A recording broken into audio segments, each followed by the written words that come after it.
Hello, this is Dave at AFX, Licensed Private Investigators. When we look at a fraud victim investigation, the normal process is to go through and look at the typical steps that originated the fraud.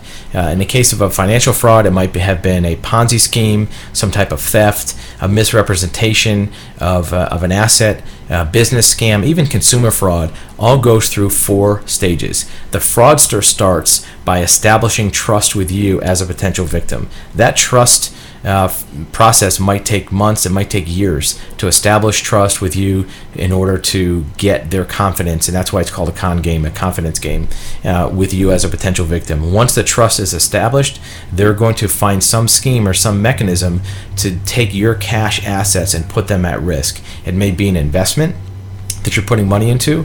It may be a purchase of an item. It may be a business deal. It may be some kind of consumer deal. In any case, the representation is that your money is safe. The money is either in escrow, it's used to buy some asset in your name, it's used to buy some product that you'll get. In any case, it's not represented that the money's going to go directly to the criminal or the fraudster, because that trust is established for them to tell you, look, your money's going here, it's safe, don't worry about it. That's step 2. Step 3 is once the money is put into that investment, purchase, whatever it is, the cash is then seized by the fraudsters to put under their control. That's step 3 for the fraudster.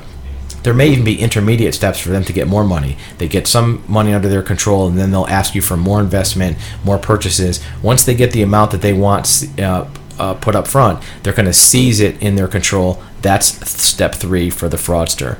Step 4 is the cash is then secured and whisked away by the fraudster. It's put into their own bank account. It's put into an offshore bank account. It's put someplace where they believe it to be beyond the reach of you or an investigator to get it back for them. So the recovery of assets or the recovery of a judgment retraces those paths of the stolen funds. We find what the flow of the funds are, and we look to undo that.